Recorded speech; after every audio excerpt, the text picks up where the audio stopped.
Confidence. وہ کیوں نہیں ہارتی؟ کیونکہ گورنمنٹ کے پاس گورنمنٹ کے وسائل ہوتے ہیں, ہمارے پاس گورنمنٹ کا پیسہ ہوتا ہے. ہم چاہتے تو منڈی لگی ہوئی تھی نا, وہ 20 کروڑ 25 کروڑ آفر کر رہے تھے, ہم زیادہ پیسے دے دیتے. گورنمنٹ کا پیسہ تھا جو پہلے ہوتا رہا ہے. اور یہ جو پیسہ انہوں نے استعمال کیا یہ بھی چوری کا پیسہ تھا.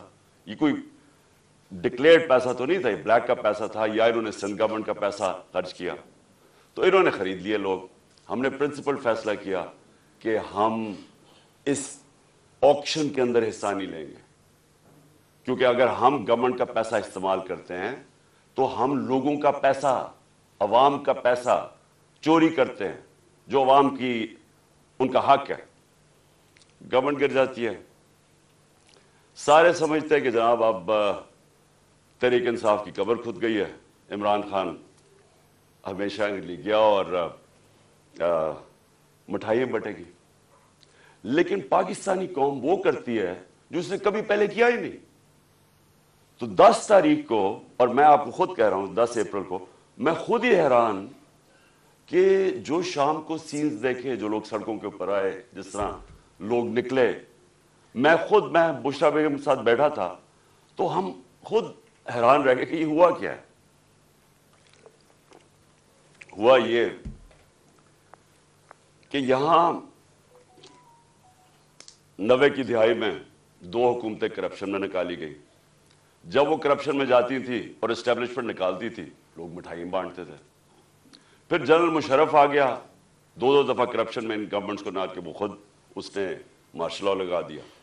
لوگوں نے مٹھائیاں بانٹی, لوگ ان کی کرپشن سے تنگ تھے, ان 2 جماعتوں کی. اس کے بعد جنرل مشرف نے ان کو NRO دے دیا, وہ واپس آ گئے. فیصلہ جنرل مشرف نے کیا NRO دینے کا, جب اس کے پاس رائٹ ہی نہیں تھا کہ عوام کا پیسہ چوری. کرپشن کا مطلب ہوتا ہے عوام کا پیسہ چوری ہونا. تو عوام کا پیسہ چوری ہوگا اور جنرل مشرف معاف کر دیتا ہے ان کو. وہ آ جاتے ہیں اور 10 سال 4 گنا پاکستان کا قرضہ بڑھتا ہے. کرپشن کیسز انہی دوروں میں ان کے بنتے ہیں. یہ جو اب NRO لے رہے ہیں 2, یہ 95% کرپشن کیسز اس 10 سال کے بنے ہوئے تھے. 4 گنا پاکستان کا قرضہ بڑھ جاتا ہے. مجھے لوگ ووٹ دیتے ہیں اس لیے کہ لوگ ان سے تنگ تھے. اور اس کے بعد وہی اسٹیبلشمنٹ فیصلہ کرتی ہے کہ اب چینج کی وقت آ گیا, اور وہ ان کو واپس لے آتی ہے. اور یہی کانسپریسی ہوتی ہے باہر, ایک بیرونی کانسپریسی اندر, اور یہ فیصلہ ہو جاتا ہے. کہتے ہیں جی ہم نیوٹرل ہو گئے ہیں. نیوٹرل کا کوئی بھی مطلب لے لیں, مطلب تو یہ ہے کہ انہوں نے پتا تھا کہ سازش ہو رہی ہے, راستہ نہیں روکا. یہ آ جاتے ہیں.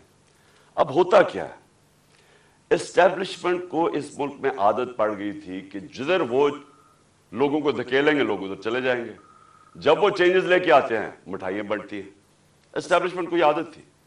ان کو ایک دھچکا پڑا کہ اس باری پاکستانی قوم نے فیصلہ کیا کہ نہیں, یہ جو 30 سال سے ملک کو چوری کر رہے ہیں ہم ان کے ساتھ نہیں جانا چاہتے. اور اس لیے وہ پبلک سڑکوں پہ آ گئی.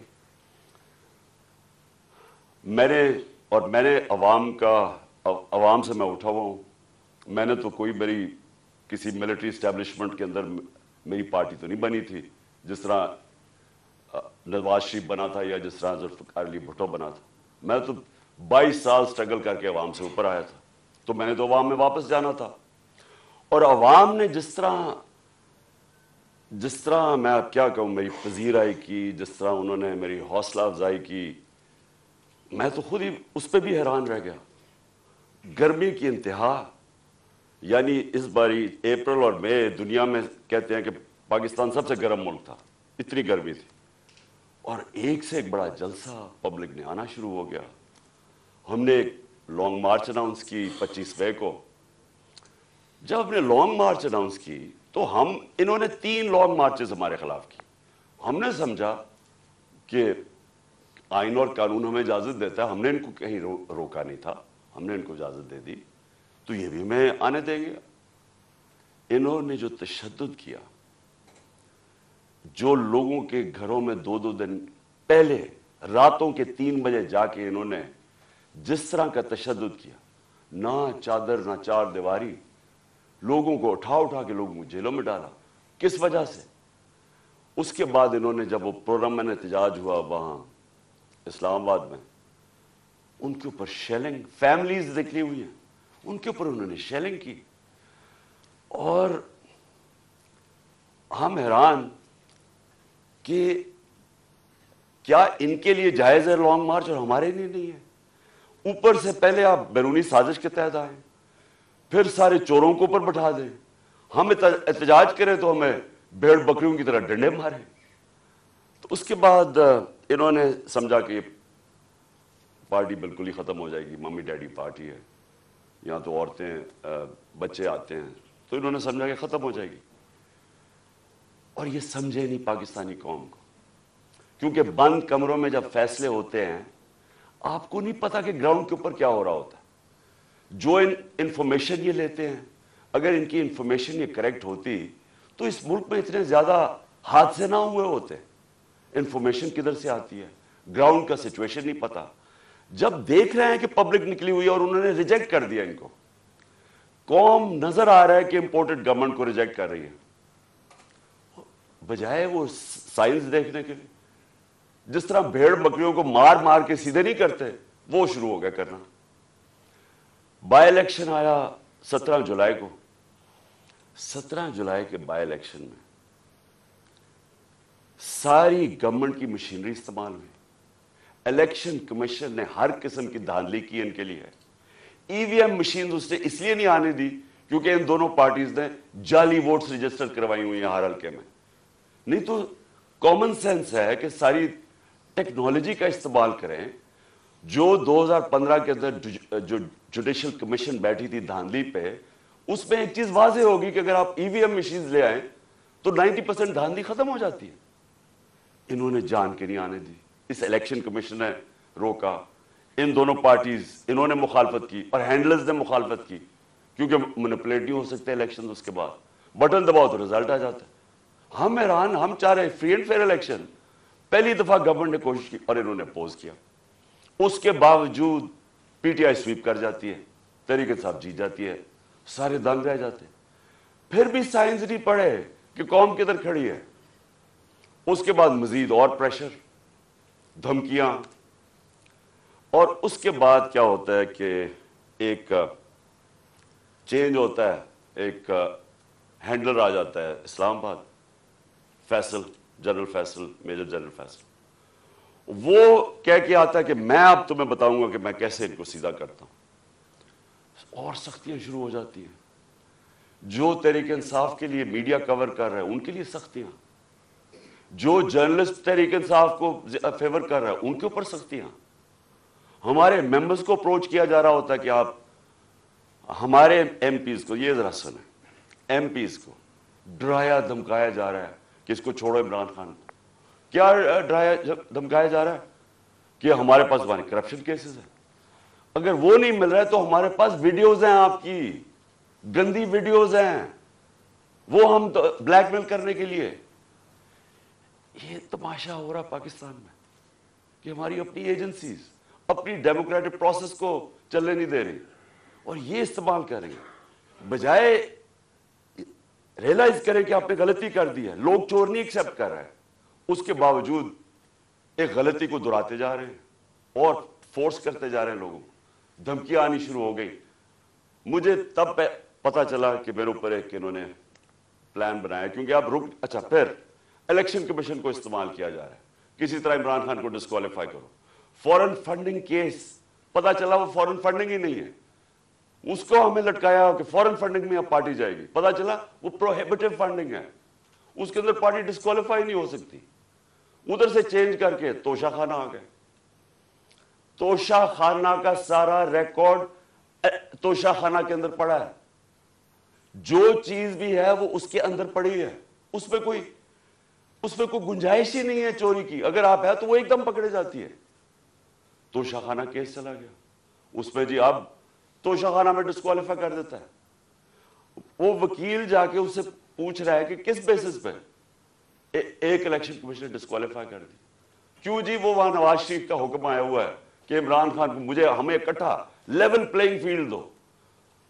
وہ آدمی جو اربوں روپیہ اس ملک کا چوری کر کے باہر لے کے جاتا ہے، جو ہدایبہ پیپر ملک، یہ ہدایبہ پیپر ملک سمجھ لیں اسحاق ڈار نے جج کے سامنے اپنی فری ول سے سٹیٹمنٹ دی ہوئی ہے جس کو سیکشن 164 کہتے ہیں.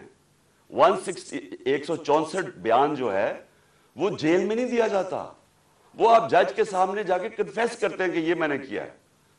تو یہ 25 اپریل 2000 میں اسحاق ڈار وہاں بیان دیتا ہے کہ میں شریف خاندان کے لیے پیسے چوری, ان کے چوری کا پیسہ منی لانڈر کرتا ہوں انگلینڈ. وہاں قاضی فیملی کے بینامی اکاؤنٹس کھولے جاتے ہیں, شریف فیملی کا وہاں سے, اور پھر ریمیٹنسز دکھا کے پاکستان آتا ہے اور شریف فیملی کے اندر چلا جاتا ہے. یعنی سیدھی سیدھی چوری. حدیبہ پیپر ملک میں NRO مل جاتا ہے, ڈسپائٹ کہ وہ اسحاق ڈار کہہ رہا ہے کہ میں کنفیس کر رہا ہے کہ میں منی لانڈرر ہوں شریف خاندان کا, اور ان کو بتا رہا ہے کہ کرپٹ ہے. NRO مل جاتا ہے. وہ نواز شریف جو پھر ایونس فیلڈ اپارٹمنٹ اس کی پینما پیپرز کے اندر پکڑی جاتی ہے, تسلیم کر دیتا ہے ہماری. اب پیسہ کدھر سے آیا وہ بتا نہیں سکتے. کبھی قطری خط آ جاتا ہے, پھر ایک کوئی فیک ڈیڈ آ جاتی ہے, ٹرسٹ ڈیڈ, وہ کلیبری فونٹ والی. جھوٹ پہ جھوٹ بولے جا رہے ہیں. آج تک ایک ڈاکیومنٹ نہیں بتائی کہ لندن کے سب سے مہنگے علاقے میں 4 اپارٹمنٹس آپ کی جو آپ تسلیم کر رہے ہیں ہماری ہیں, اور کہہ رہے ہیں کہ جناب عمران خان کو اور مجھے ایک ہی طرح لیول پلینگ فیلڈ دو. عمران خان نے اپنے لندن کا فلیٹ 34-35 سال پہلے لیا, کرکٹ کھیلتا تھا انٹرنیشنل. عدالت نے جب مانگا سارا ریکارڈ دیا. ریکارڈ کا مطلب کہ ایک 40 سال کے کانٹریکٹس دکھائے کہ کدھر سے پیسہ آیا, کیسے فلیٹ خریدا, بیچا کتنے کا, منی ٹریل پاکستان بینکوں کے تھرو پیسہ آیا. اور مجھے اس سے کمپیئر کر رہا ہے جو اربوں روپے کی پراپرٹیز باہر رکھی ہوئی ہیں, بیٹوں کی پراپرٹی باہر ہے. وہ بیٹا لہذا وہ جو حسن شریف بتا ہی نہیں سکتا کہ 9-10 ارب کے گھر کدھر سے آیا, اور وہ کہہ رہا ہے کہ لیول پلینگ فیلڈ. تو لیول پلینگ فیلڈ کیا ہے کہ الیکشن کمیشن اب مجھے ڈسکوالیفائی کرے, اور وہ ڈسکوالیفائی کرے توشہ خانہ کیس. اب کو 8 دفعہ الیکشن کمیشن نے ہمارے PTI کے خلاف فیصلہ دیا, 8 دفعہ ہم عدالت میں گئے ہیں, اور 8 دفعہ عدالت نے اوور ٹرن کیا الیکشن کمیشن کا فیصلہ. اب ہم پھر عدالت میں جائیں گے, اور میں آپ کو یقین دلاتا ہوں کہ اس کو اتنی شرمندگی ہوگی, اور اس میں شرم نہیں ہے اس الیکشن کمیشن میں, کیونکہ یہ نون لیگ کے گھر, نواز شریف کے گھر کا نوکر ہے, اور بھی ہینڈل ہوتا ہے پیچھے سے. یہ بالکل یہ اس کے اوپر میں پھر کیس کروں گا, ہر جانا کروں گا اس کے اوپر, کہ میرے پر غلط الزام لگایا ہے. اور پھر FIA کیسز کر رہی ہے. ایک پولیٹیکل پارٹی جس نے لیگل فنڈ ریزنگ کی ہے پاکستان میں وہ تحریک انصاف ہے. 40,000 کا ہمارا ڈیٹا بیس ہے. کسی پارٹی کے پاس ہے ہی نہیں, ان کے پاس کوئی ڈیٹا بیس ہی نہیں ہے. اچھا وہ ان سے پوچھ ہی نہیں رہا کہ کدھر سے آپ نے پیسے اکٹھے کیے. جس پارٹی نے پیسے اکٹھے کیے ان سے پوچھ رہا ہے. اچھا وہ جواب بھی دے رہے ہیں. اب وہ کیا کر رہے ہیں کہ جنہوں نے 10 سال پہلے پیسے دیے تھے PTI کو, ان کو FIA کانٹیکٹ کر کے ان کو ہراس کر رہی ہے, تاکہ PTI کے جو ڈونرز ہیں وہ بھاگ جائیں PTI سے, کہ پیسہ نہ اکٹھا کر سکے PTI. وہ پارٹی جو پبلک سے پیسہ جو ساری دنیا میں ہوتا ہے اس پارٹی کو بند کرنے کی کوشش کر رہے ہیں. وہ جو 2 پارٹیز بتا ہی نہیں سکتی کہ پیسہ کدھر سے اکٹھا کرتے ہیں, اور اس کا ورڈ ہے کرونی کیپٹلزم. یہ پہلے بزنس مین کے ساتھ بزنس کرتے ہیں, اور پھر ان سے پھر ان کو پیسے, ان کو موقع دیتے ہیں پیسے بنانے کا, پھر ان کے ساتھ یا پروفٹ شیئرنگ کرتے ہیں, اور پھر انہیں سے ڈونیشنز لے لیتے ہیں. ان کے پاس تو ڈونر بیس ہی کوئی نہیں ہے. ہم کیوں فیصلے کر سکتے ہیں پبلک کے لیے؟ ہم کیوں بڑے بڑے مافیاز کے خلاف کھڑے ہوئے, جس طرح شوگر مافیا؟ کیونکہ ہمارے پاس پبلک کا ڈونر بیس ہے, ہم پبلک سے پیسے اکٹھے کرتے ہیں, اس لیے پبلک انٹرسٹ کے لیے کھڑے ہو سکتے ہیں. یہ ہیں چھوٹی سی ایلیٹ انٹرسٹ پروٹیکٹ کرنے کے لیے مافیاز کے ساتھ آئیے. تو FIA ہمارا نقصان پہنچا رہی ہے ہمیں, کہ ہمارے کیسز ہمارے, تاکہ ہمارے ڈونرز بھاگ جائیں. اس کے علاوہ انہوں نے صحافیوں سے کیا کیا؟ جب سے یہ آئے ہیں فیصل میجر جنرل، جو صحافیوں سے کیا انہوں نے، یہ پاکستان، مشرف کے مارشل لاء مجھے یاد ہے، مجھے اس نے جیل میں ڈالا، لیکن مشرف کا مارشل لاء لبرل تھا. اس کے مقابلے میں جو آج کل ہو رہا ہے، جو صحافیوں سے ہو رہا ہے، جو عمران ریاض اس کو پکڑ کے جیل میں، پھر ایاز امیر اس کو مار پٹوائی، ذلیل کروایا، سمیع ابراہیم سینئر ریسپیکٹڈ لوگ، اس کو غلام حسین چودھری تقریباً 80 سال کا، اس کو پکڑ کے جیل میں ڈال دیا. اور جو ارشد شریف سے کیا، یعنی یہ قوم کبھی معافی نہیں کرے گی ان لوگوں کو جنہوں نے ارشد شریف میری نظر میں پاکستان کا نمبر 1 انویسٹیگیٹو جرنلسٹ تھا اور نمبر 1 کریڈیبلٹی تھی. سب کو پتا تھا کہ یہ بکتا نہیں ہے، سب کو پتا تھا اس کا خوف کسی سے نہیں. اس سے جو کیا ہے، ملک سے باہر بھاگ، مجھے پتا ہے اس کے پیچھے کون پڑا ہوا تھا. ارشد شریف کے گھر والوں کو پتا ہے کہ کون پڑا ہوا تھا اس کے پیچھے، صحافیوں کو پتا ہے کہ کون اس کے پیچھے پڑا ہوا تھا، کہ کیوں اس کو ملک چھوڑ کے جانا پڑا، اور پھر کیوں وہ دبئی سے آگے جانا پڑا اس کو. سب کو پتا ہے کہ کون پیچھے پڑا ہوا تھا اس کے. اور جو اس کی شہادت ہوئی، یہ اس ملک کی تاریخ کا میں سمجھتا ہوں افسوسناک موڑ ہے کہ جتنی صحافت اوپر چلی جاتی ہے، معاشرے کو وہ لفٹ کر دیتی ہے، معاشرے کے ویلیوز لفٹ کر دیتی ہے، معاشرے کو امر بالمعروف پہ لگا دیتی ہے. یہ صحافیوں کا کام ہوتا ہے، موریلٹی معاشرے کی ریز کرے. اور جدھر کون آج کل فیورٹس بنے ہوئے ہیں، لفافے، جو زبیر بیچنے والے صحافی جن کی کریڈیبلٹی کوئی نہیں ہے. آپ صرف یہ دیکھ لیں کہ کن لوگوں کی آج ویورشپ اوپر ہے اور کن کی نیچے ہے، آپ کو پتا چل جائے گا عوام کدھر کھڑی. عوام بیوقوف نہیں ہے. یہ جو عوام آپ کو بار بار میسیجز بتا رہی ہے کہ وہ ایک ابراہیم لنکن کی سینگ ہے کہ you can't fool all the people all the time. تھوڑا وقت سب کو پاگل بنا سکتے ہیں، سارا وقت کبھی کوئی انسان نہیں، معاشرہ پاگل نہیں بن سکتا. تو لوگوں کو پتہ ہے کیا ہو رہا ہے اور لوگ بتا رہے ہیں. پھر الیکشن ہوا، بائی الیکشن ہوا ہمارا، 9 سیٹوں پہ میں کھڑا ہوا، صرف ایک پوائنٹ بتانے کے لیے کہ عوام کدھر کھڑی. 9 سیٹوں میں سے 8 جیتا. یہ ورلڈ ریکارڈ ہے، دنیا میں کبھی ایک پارلیمنٹیرین 12 سیٹیں نہیں ایک اسمبلی میں جیتا. پھر عوام بتا رہی ہے وہ کدھر کھڑے، لیکن نہیں، عوام کی نہیں سننی. کسی طرح عمران خان کو ڈسکوالیفائی کرو، کسی طرح اس کے اوپر کیسز بناؤ، کسی طرح اس کو گندا کرو، اس کے اوپر مڈ سلنگنگ کرواؤ، اس کو ثابت کرو کہ جناب یہ بھی باقیوں کی طرح ہے، اور یہ ثابت کرو کہ جناب یہاں پولیٹیشنز یہ تو سارے ایک ہی طرح کے ہیں، اور جو بھی فیصلہ ہوگا وہ پیچھے بیٹھ کے ہینڈلز کریں گے. لیکن جب انہوں نے دیکھا جلسے ریکارڈ، میں پتہ نہیں 60-70 کتنے جلسے کر بیٹھا ہوں، میں نے کبھی پاکستانی قوم کو ایسے نہیں نکلتے دیکھا. الیکشن ریزلٹس آپ کے سامنے، انہوں نے فیصلہ کیا، اور فیصلہ پہلے کیا مجھے مروانے کا. 4 لوگوں نے بند کمرے میں فیصلہ کیا مجھے مروانے کا. میں ٹی وی پہ جا کے لوگوں کو بتایا کہ انہوں نے فیصلہ کیا.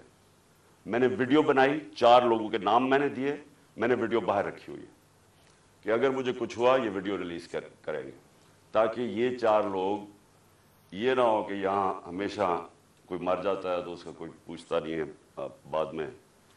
تو میں کہا تاکہ قوم، دنیا کو پتا ہو، میرے ملک کو پتا ہو کہ کس نے یہ کیا. اس کے بعد یہ فیصلہ، یہ بند کمروں میں کہ اس کو اب کسی طرح عمران خان کو مارو.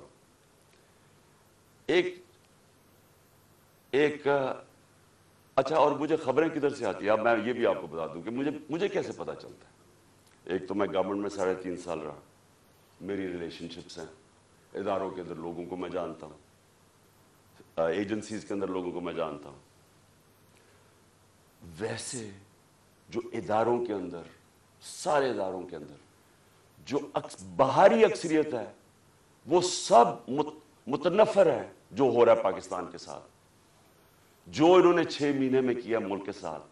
جو مہنگائی کے اندر لوگوں کے حالات ہیں، معیشت نیچے جا رہی ہے، انڈسٹری نیچے جا رہی ہے، ایکسپورٹس نیچے جا رہی ہے، ٹیکس کلیکشن نیچے جا رہا ہے، ریمیٹنسز نیچے جا رہی ہیں، جو کسان ہیں، جو ریکارڈ ہماری 17 سال میں گروتھ ریٹ تھی ایگریکلچر میں، زراعت میں 4.5%، وہ آج نیچے چلے گئے۔ تو لوگ ان سے تنگ ہیں، اور لوگ مجھے بتاتے ہیں کہ یہ کیا سازشیں چل رہی ہیں۔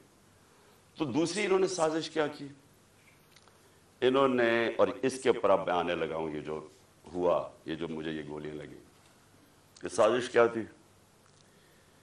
انہوں نے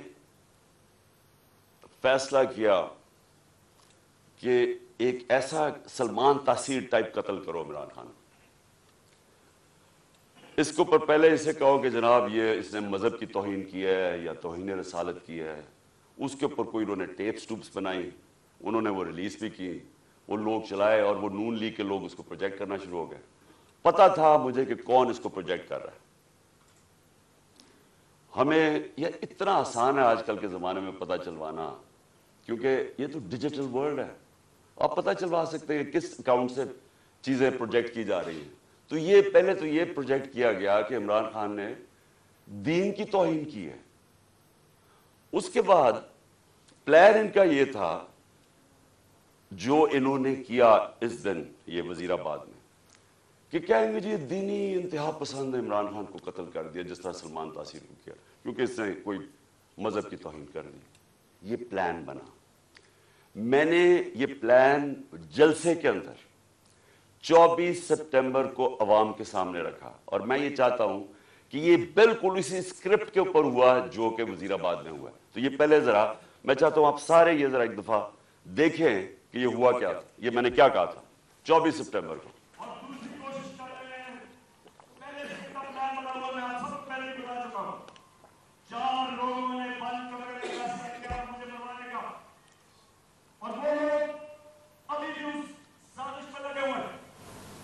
انہوں نے دونوں مریم جو جھوٹ بول رہی تھی، پی ایچ ڈی دونوں کے پاس ہے، ان کو جاوید الدین کو انہوں نے ان سے پریس کانفرنس کروائی، اور پریس کانفرنس کروائی ایسی کہ عمران خان خدا را خواستہ اس نے مذہب کی توہین کی ہے، اور پھر ان کی کوشش ہے کہ اس کی وجہ سے اگر کوئی بھی میرے اوپر واردات ہو تو کہیں گے کہ مذہبی ضروری نے کر دیا، کہیں گے کہ کوئی دینی انتہا نے اس کو مار دیا۔ یہ ایک کمرہ ہے، لیکن میں آج آپ سب کو کہہ رہا ہوں، سارے پاکستان میں پھر رہا ہوں، مجھے اپنی جان سے زیادہ مجھے پاکستان کی آزادی کی فکر ہے۔ 24 سپٹمبر یہ جلسے میں نے کہا، پلان کا مجھے پتا چل گیا تھا، اور یہ جو وزیر آباد ہوا، اب میں آپ کو وزیر آباد پہ آتا ہوں کہ یہ ہوا کیا۔ انہوں نے لانگ مارچ، ہم جلسے کرتے ہوئے ہم نے لانگ مارچ کا فیصلہ کیا، لانگ مارچ سے ڈر گئے، پبلک انہوں نے دیکھ لی تھی کہ ہمارے ساتھ ہیں، اور انہیں پتا تھا کہ میں نے اب جو غلطیاں کی تھی پچھلی باری، اور مجھے پتا چل گیا تھا ان کا پلان ہے، میں نے اب ایک اور پلان بنایا ہوا تھا، اور میں آج یہ بھی اینڈ میں آپ کو بتاؤں گا کہ مارچ کا کرنا کیا ہے۔ لیکن مجھے پتا تھا کہ جو عوام نے نکلنا ہے اس باری، چاہے یہ جتنی مرضی پولیس بلا لیں، چاہے رینجرز بلا لیں، چاہے ٹیئر گیس شیلز تیاری کر لیں، جب عوام کا سمندر نکلتا ہے، وہ کہتے ہیں no power can stop an idea whose time has come۔ جب ایک نظریے کا وقت آ جاتا ہے اس کو کوئی نہیں روک سکتا۔ تو ان کو، مجھے پتا تھا کہ اسلام آباد میں، اور انشاءاللہ یہ میں ثابت کروں گا، اتنی پبلک نے آنا ہے کہ اس ملک کی تاریخ میں کبھی پبلک اتنی نکلی نہیں ہے، اور وہ یہ بھی خوفزدہ تھے، ہیں بڑے بزدل، آپ کو پتا ہے کرپٹ لوگ، دو قسم کے لوگ بڑے بزدل ہوتے ہیں، ایک ظالم اور ایک کرپٹ، یہ ہمیشہ بزدل ہوتے ہیں۔ کرپٹ اس لیے کہ انہوں نے پیسہ بچانا ہوتا ہے، کیونکہ انہوں نے چوری کا پیسہ بنایا ہوتا ہے، سارا وقت ڈر ہوتا ہے کہ کہیں چوری کا پیسہ نہ چلا جائے، اور وہ پھر اس پیسے کو بچانے کے لیے ہر انتہا پہ جاتے ہیں. اور دوسرے جو ظالم لوگ ہوتے ہیں، ظالم ہمیشہ بزدل ہوتا ہے کیونکہ وہ ڈرپوک ہوتا ہے، وہ ظلم کرتا ہے لوگوں پہ. اب 3 لوگوں نے یہ پلان بنایا اور مجھے کہا یہ وہ 3 لوگ نہیں ہیں جو 4 لوگوں کے میں نے نام پہلے بتائے تھے جنہوں نے پہلے فیصلہ کیا تھا، جن کے اوپر میں نے ٹیپ بنائی. یہ 3 اور ہیں. مجھے کیسے پتا چلا؟ مجھے پھر اندر سے لوگوں نے بتایا. ایک دن پہلے وزیر آباد سے پہلے انہوں نے جب دیکھا کراؤڈ بڑھتے جا رہے ہیں اور ایسے کراؤڈز کے کبھی پاکستان میں نظر نہیں آئے جی ٹی روڈ کے اوپر، انہوں نے پلان بنایا مجھے مارنے کا. اور یہی اسکرپٹ، دینی انتہا پسند کچھ کرے گا، عمران خان تو بڑا دین کے خلاف ہے، اس سے تو اسلام دشمنی کوئی نہیں ہے. یہ تو یہ پلان بن گیا. اور 3 لوگوں نے بنایا. سب سے پہلے رانا ثناءاللہ. رانا ثناءاللہ نے کیوں بنایا؟ کیونکہ رانا ثناءاللہ ایک قاتل ہے.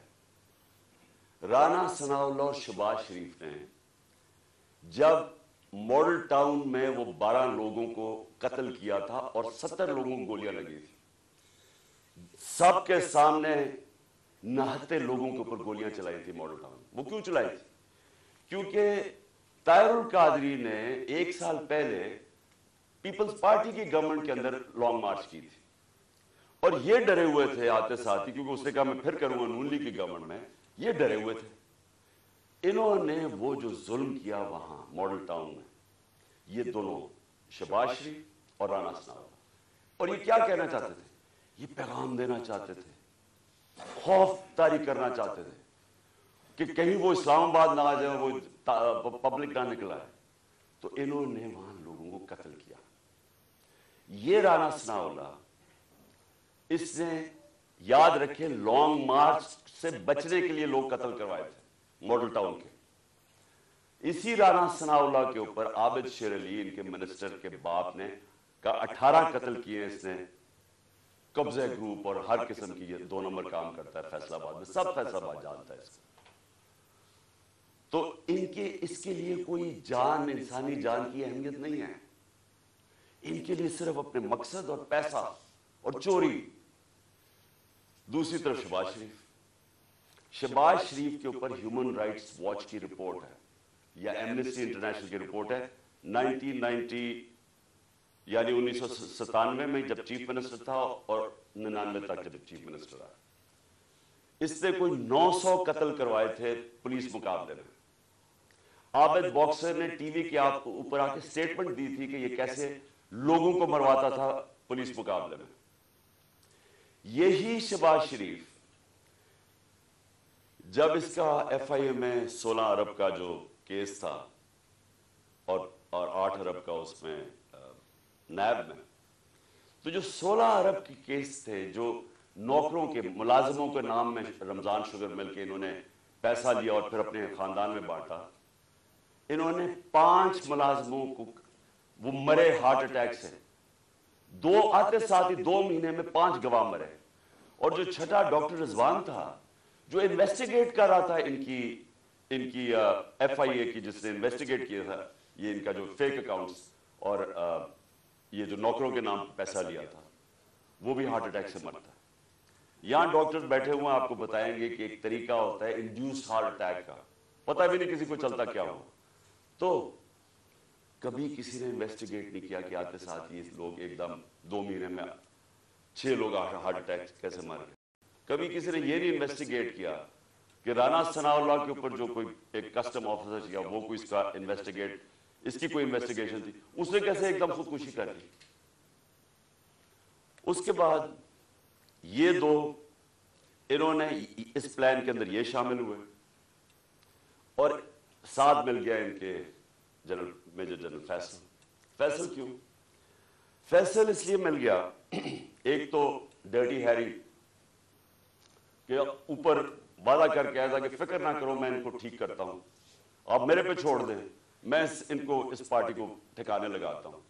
اور اس جو میں نے شروع میں بتایا کہ دھمکیاں یہ وہ جو اس نے ظلم کرنا ہے، سوشل میڈیا کے لوگوں کو، بچوں کو اٹھا لیں کہ تم نے یہ کیوں کیا، مار کے پھینڈا پھونڈا لگا کے ان کو گھر لے آئے، گھر بھیج دیں، خوف پھیلایا ہوا کہ فکر نہ کرو، جس طرح ہم کوئی دشمن ہیں، ہم کوئی بیرونی لوگ ہیں جو کہ ملک کے غدار ہیں، اس طرح ٹریٹ کیا۔ تحریک انصاف جو مدد کرے یہ جناب فیصل صاحب ہم کریں گے۔ اور اس نے کیا کیا، پہلے شہباز گل، اس کو اس نے اٹھایا،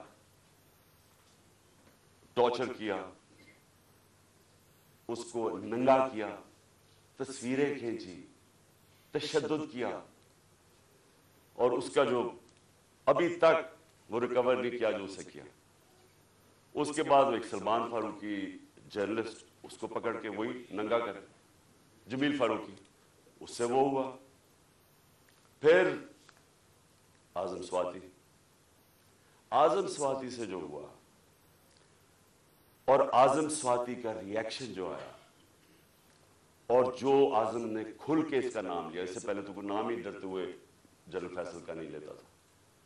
اعظم سواتی اس جگہ پہ پہنچ گیا کہ اس نے کہا کہ اس سے بہتر ہے کہ میں مر جاؤں، جو انہوں نے مجھے ذلیل کیا ہے، بچوں اپنی پوتی اور پوتوں کے سامنے مارا، 75 سال کے آدمی کو۔ پھر اس کو حوالے کیا انہوں نے یہ ایف آئی اے نے حوالے کیا اس کے جنرل فیصل کے لوگوں کو، اس نے پھر اس کے اوپر ننگا کر کے اس کو ذلیل کیا اور مارا۔ اعظم سواتی نے کھل کے سامنے آ گیا، عدالت میں جا کے چیف جسٹس کو کہہ رہا ہے، سینٹ میں، انٹرنیشنلی ساری دنیا کے اندر پاکستان بدنام ہوا، پاکستان کی فوج بدنام ہوئی۔ کیا آیا کہ جی ایک سینیٹر کو تشدد کیا گیا اس لیے کہ اس نے فوج کی تنقید کر دی، جمہوریت کا مذاق اڑا ساری دنیا میں۔ اب وہ ایشو بیٹھ نہیں رہا اعظم سواتی کا، وہ آگے لے کے جا رہا ہے، اعظم سواتی کھڑا ہو گیا، عدالت میں جا رہا ہے، اور ساتھ ہمارا اب یہ مارچ نکل رہے ہیں، تو فیصل ان کے ساتھ مل گیا، ان تین نے فیصلہ کیا مجھے قتل کرنے کا۔ اور پھر ہوا کیا، اب میں آپ کو ڈیٹیل دیتا ہوں اس دن ہوا کیا۔ اس دن میں جب کنٹینر پہ تھا تو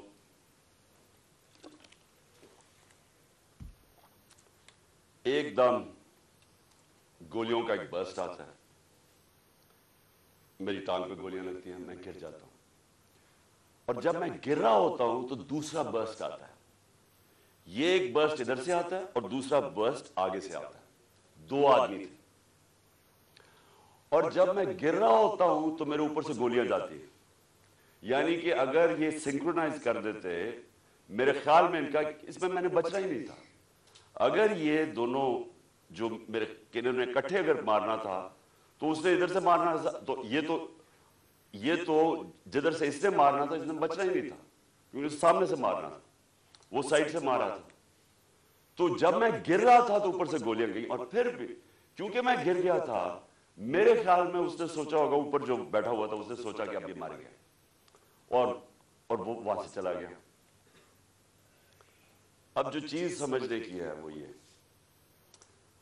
کہ ایک تو پکڑا گیا جنونی، اس کو کہا جی یہ تو بڑا کوئی دینی جنونی، کوئی انتہا پسند ہے، یہ انتہا پسند نہیں ہے، اس کے پیچھے پورا پلان تھا، یہ پلان پورا ہم اب انکور کریں گے، اور میں آپ کو بتاؤں اس کے ساتھ اور لوگ ملوث ہیں، اور یہ پلان اب کا نہیں پہلے کا بنا ہوا ہے، اور وہ جو اصل لوگ ہیں جنہوں نے وہاں سے گولیاں چلائی تھی، جنہوں نے اصل میں اس کا پھر بھی میں بچ جاتا انہوں نے مارنا تھا، اور یہ آدمی اور ہمیں نقصان پہنچاتا، دو ہیرو نہ نکل آتے، ایک تو شہید معظم، میں اس کو آج سلام پیش کرتا ہوں، دو بچوں کے ساتھ گیا ہوا، وہ میری اور دوسرا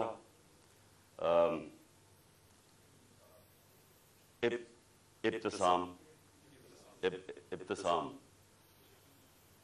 جس طرح اس نے پکڑا اور جس طرح اس کی اگر دلیری نہ ہوتی تو اس نے تو اور اس نے بس مار دیتا، تو اور تباہی کر دیتا تھا، 11 لوگوں کو گولیاں لگی اور ایک ہمارا معظم شہید ہوا۔ اب ہم نے FIR رجسٹر کرنے کی کوشش کی ہے، سب ڈرتے ہیں کیونکہ کئی ادارے یہ قانون سے اوپر ہے۔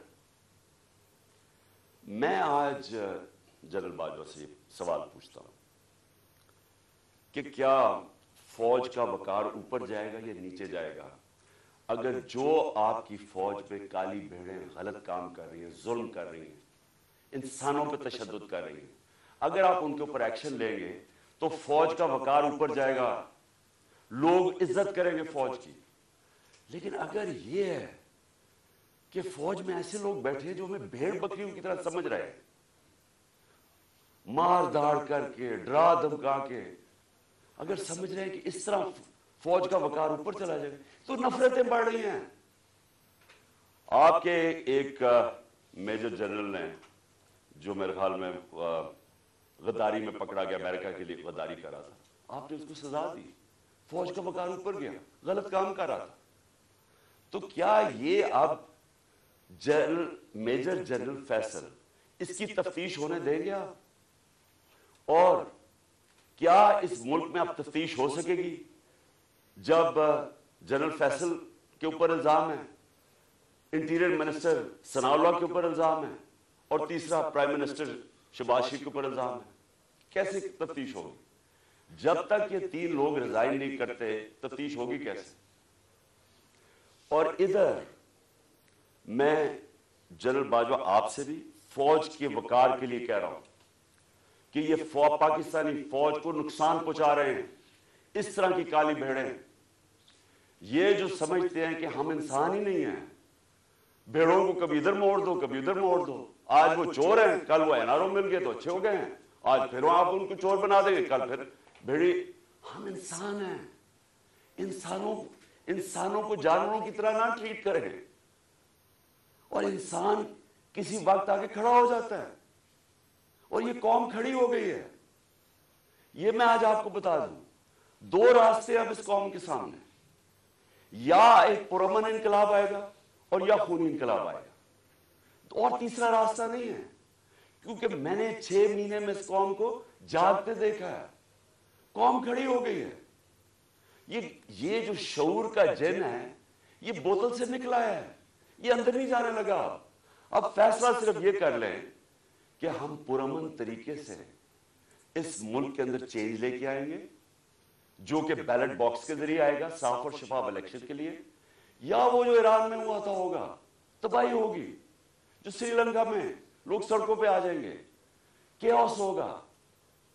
یہ جماعت جس کو ان 3 لوگوں نے مجھے قتل کرنے کی کوشش کی اور اللہ نے بچایا، جس طرح ابھی ڈاکٹر فیصل نے کہا کہ یہ جو گولی میری یہ ادھر اوپر کی ٹانگ پہ لگی، وہ ایک گولی میری جو وہ اصل آرٹری ہے اس کے نیچے سے نکل گئی اور ایک اس کے پاس آ کے رک گئی۔ اگر وہ رپچر ہو جاتی تو 20 منٹ میں انسان مرتا ہے، 20 منٹ میں سارا خون نکل جاتا ہے۔ اگر تو سیدھا ہاسپٹل نہ ہو 20 منٹ میں مر گیا آدمی۔ تو اللہ نے اگر مجھے یہ بچایا ہے، جو مجھے آج زندہ رکھا ہے، یہ صرف اللہ کا کرم ہے۔ انہوں نے تو پوری کوشش، کوئی کسر نہیں چھوڑی تھی، انہوں نے تو ایک ادھر سے اور ادھر سے سامنے والے نے مارنا تھا۔ اور پھر سوال میں پوچھتا ہوں، سب سے بڑی پاکستان کی پولیٹیکل پارٹی، اس کے سربراہ جو واحد فیڈرل پارٹی رہ گئی ہے پاکستان میں، یہ 2 فیملی پارٹیز سکڑ کے چھوٹی چھوٹی پارٹیز رہ گئی ہیں۔ میں چیلنج کر کے جاؤں گا سندھ میں، اور انشاءاللہ یہ زرداری مافیا کو سندھ میں ہرا کے دکھاؤں گا آپ کو۔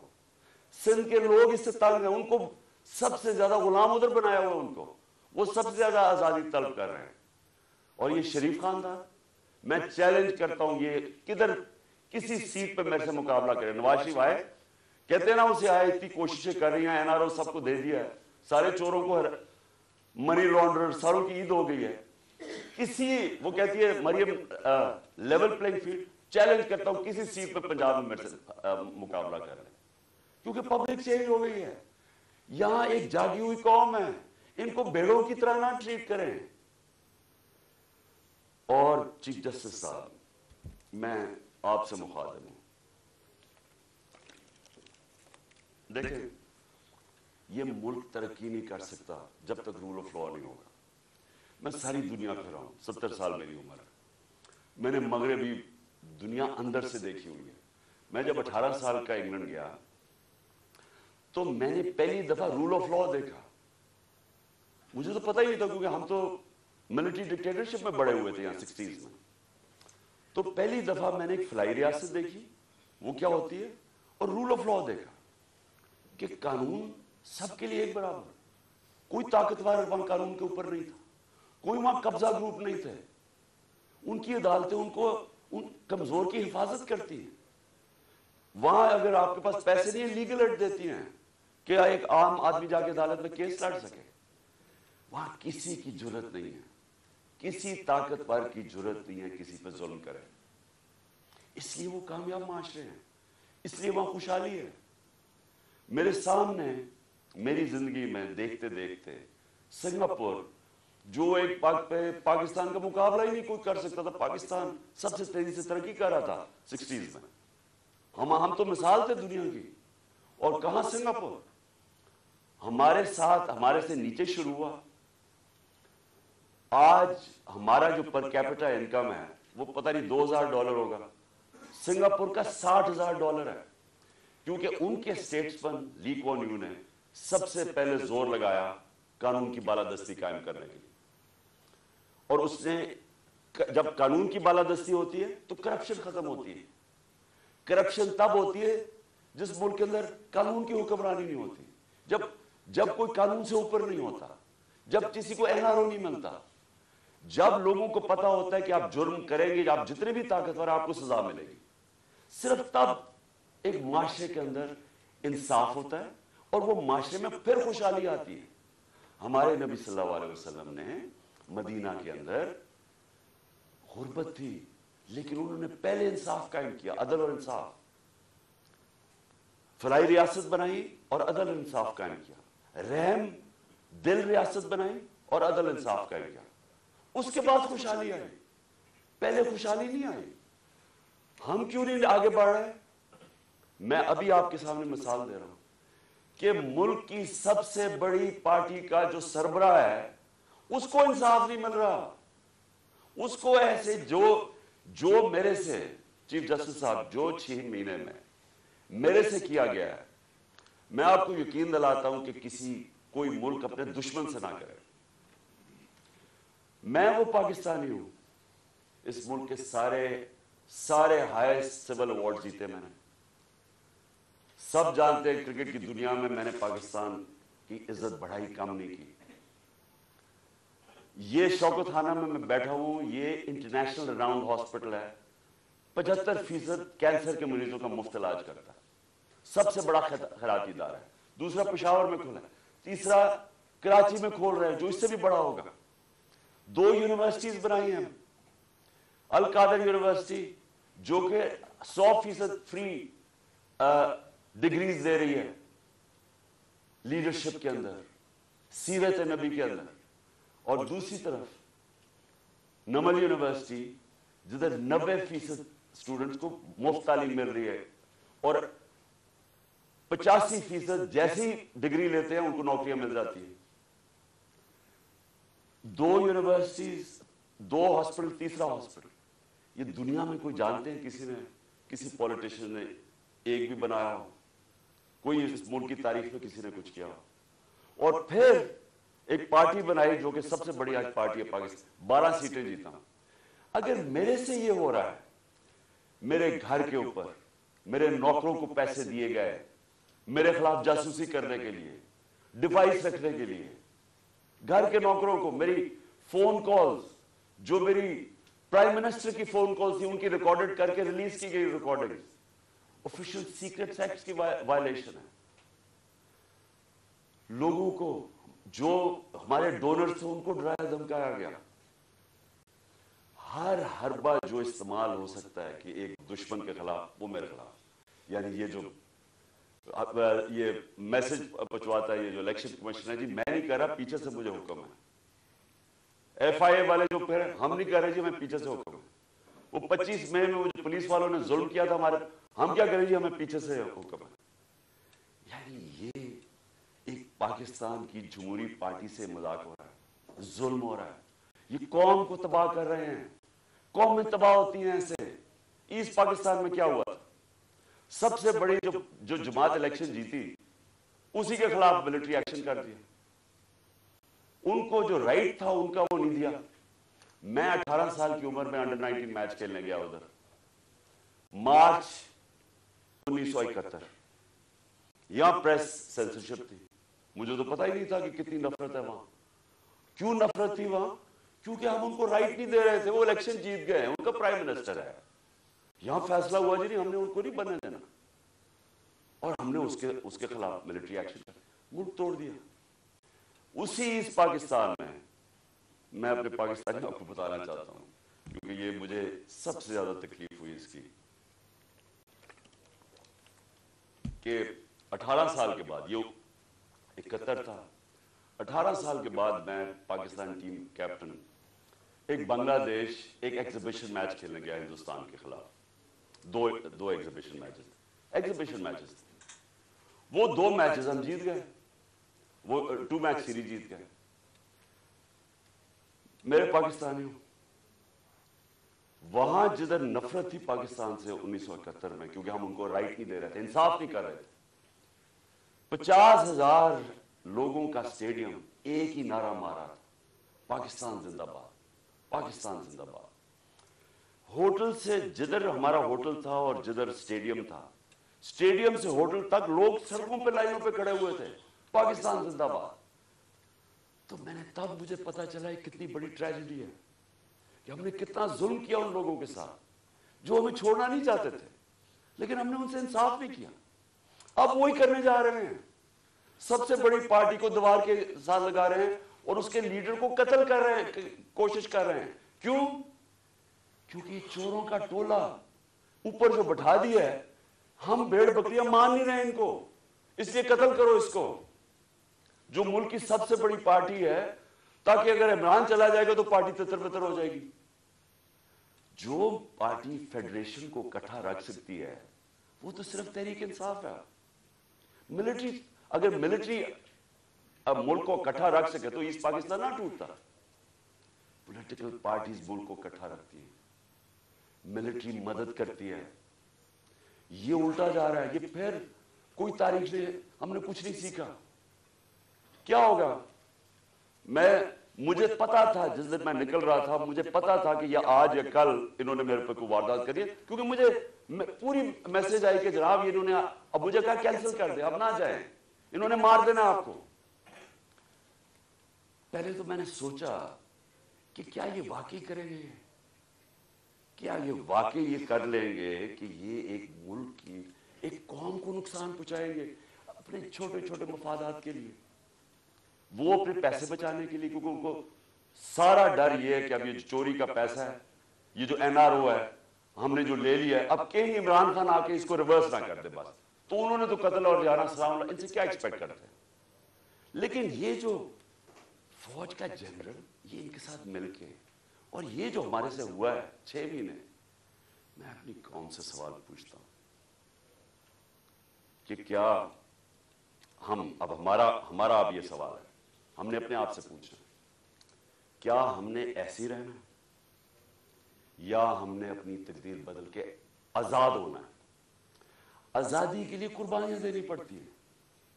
مجھے پتا تھا کہ انہوں نے واردات کرنی ہے، مجھے پتا تھا ایک یا اس دن ہونی تھی یا اگلے دن ہونی تھی، لیکن میرا یہ ایمان ہے کہ اگر آپ ان چوروں کی غلامی کے نیچے رہنا، اس سے بہتر ہے زندہ نہ رہو۔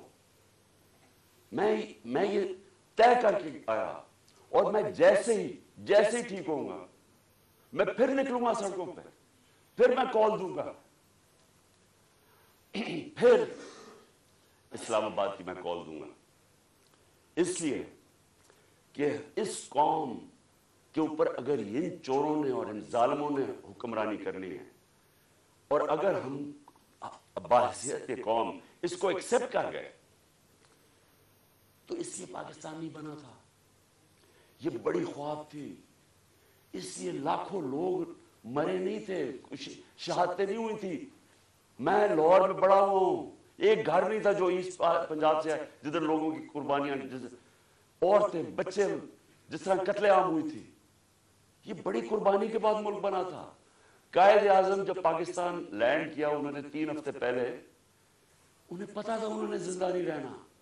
کسی کو نہیں بتایا کہ کہیں اگر دشمنوں کو پتا چل گیا تو وہ انہیں پتا کہ اگر قائد اعظم فوت ہو گئے تو یہ ملک نہیں بنے گا. کسی کو پتا نہیں چلنے دیا.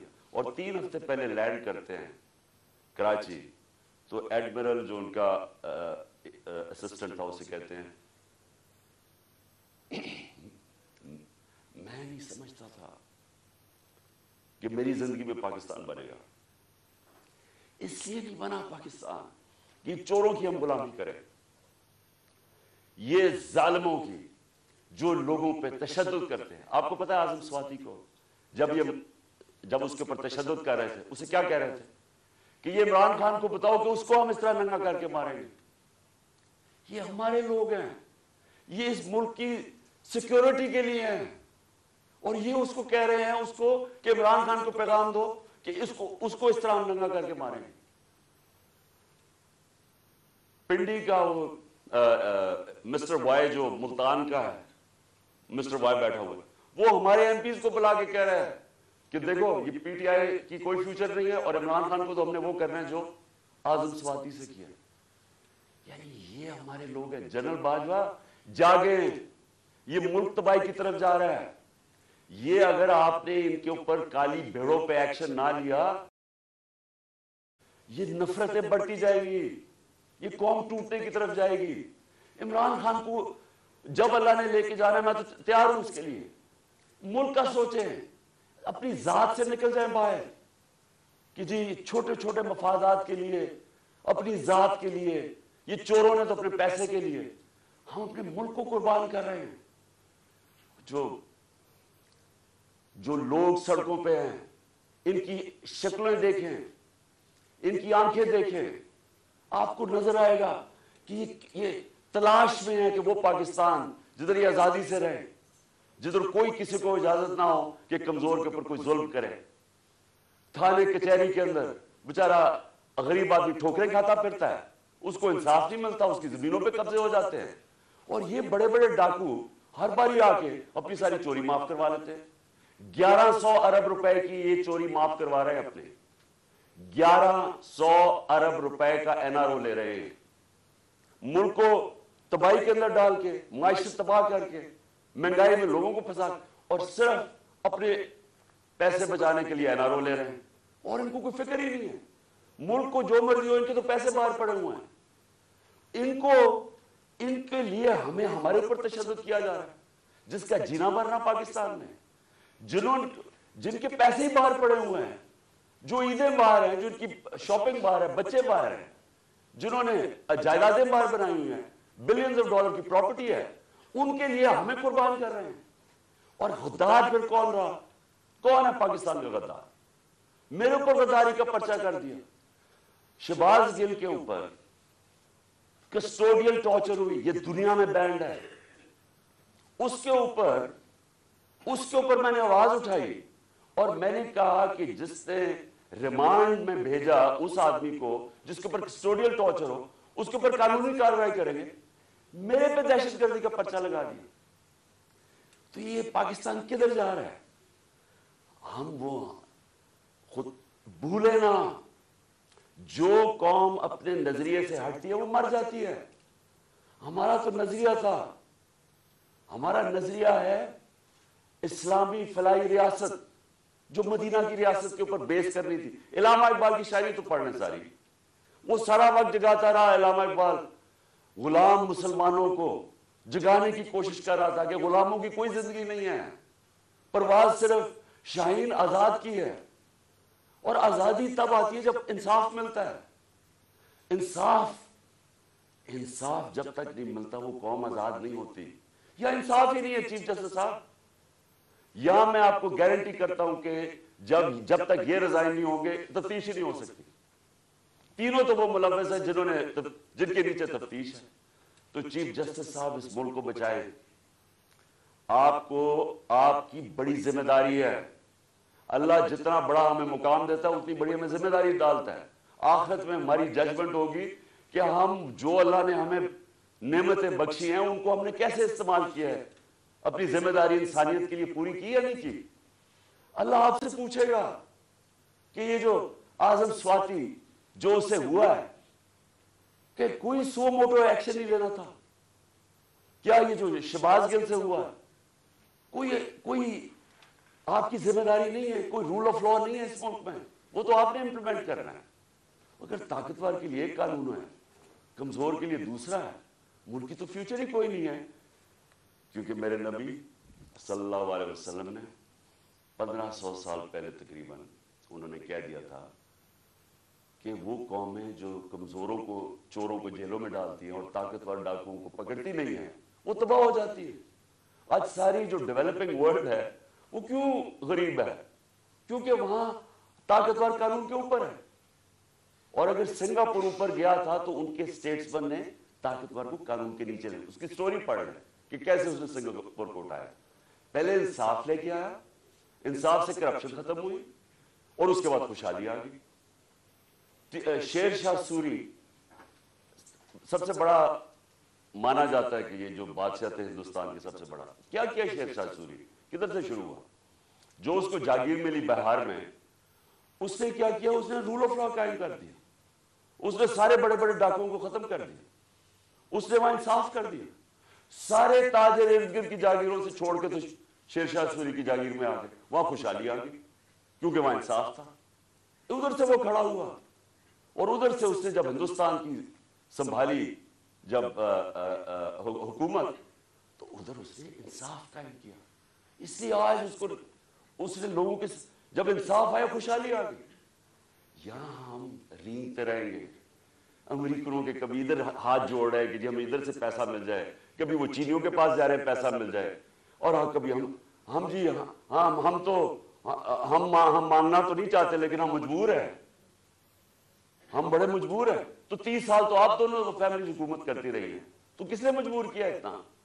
کون اس ملک کو؟ جب سے یہ دو خاندان آئے ہیں ہندوستان بھی آگے نکل گیا, بنگلہ دیش ہمارے سے آگے نکل گیا. جب بنگلہ دیش بنا تھا تو لوگوں نے یہاں کہا جی بوجھ ہے ہمارے اوپر بنگلہ دیش میں, غربت بہت زیادہ ہے, وہ آگے نکل گیا ہمارے سے. جب سے یہ دو خاندان آئے ہیں تو کہتا جی ہم مجبور ہیں, ہم تو ماننے نہیں آئے لیکن ہم مجبور ہیں. آخر میں اپنے سارے پاکستانیوں کو جو پیغام دینا وہ یہ کہ دیکھیں, آپ نے سب نے, میں نے فیصلہ کیا پھر سے کہ جیسے ہی میں یہاں سے ٹھیک ہوں گا میں سیدھا سڑک پہ, اور میں نے اسلام آباد کی کال دے دی. آپ سب سے میں صرف یہ کہتا ہوں کہ اپنے بچوں, اپنے مستقبل کے لیے آپ نے کبھی کمپرومائز نہیں کرنا اپنی آزادی کے لیے. غلام قوم دنیا میں اس کی عزت نہیں ہوتی. ہر ایک پاسپورٹ پوچھے ہمارے پاکستانیوں سے کیا ہوتا ہے, دنیا عزت نہیں کرتی اور وہ قوم اوپر ہی نہیں جا سکتی. اگر ہم نے یہ غلامی کر کے اوپر جانا تھا تو ہم کب 40 سال سے تو میں جانتا ہوں غلامی کر رہے ہیں. وہ کوئی امریکن آتا ہے اس کے پیر میں گر جاتے ہیں, کوئی گورا رنگ دیکھتے ہیں اس کے جوتے پالش کرنے شروع کر دیتے. وہ جب سازش ہو رہی تھی تو مجھے یاد ہے کہ امریکن وہ عورت کوئی امریکن ایمبیسی سے مریم نواز کو ملنے گئی, وہ گھر سے باہر گئی اس کو ریسیو کرنے, اسے ایسے ملے جیسے کوئی برطانیہ کی پتہ نہیں کوئی ملکہ آ گئی. اس کے سامنے صرف لیٹ ہی نہیں گئی کہ میرے اوپر سے چل کے جاؤ جا کے اس کے جوتے نہ گندے ہو جائیں. یہ اپنے آپ کو ہم ذلیل کرتے ہیں ساری جگہ دنیا کے اندر, کیونکہ ہم بیکاریوں کی طرح پھرتے ہیں, قومی غیرت کھو بیٹھے. اور کیوں نہیں ہم آگے بڑھ سکتے؟ کیونکہ انصاف نہیں ہے, انصاف نہیں ہے, خوشحالی نہیں ہے, انصاف نہیں ہے, آزادی نہیں ہے. تو میرے پاکستانیوں, آپ نے سب نے جب تک یہ 3 لوگ ریزائن نہیں کرتے آپ نے پروٹیسٹ کرنا ہے. آپ نے سڑکوں پر پروٹیسٹ کرنا, آپ کو آپ کا آئین رائٹ دیتا ہے. ظلم اور ناانصافی کے خلاف کھڑا ہونا آپ کا دین آپ کو حکم کرتا ہے. جہاد کرنا ہے. جہاد کیا ہے؟ ظلم کے سامنے کھڑے ہونا.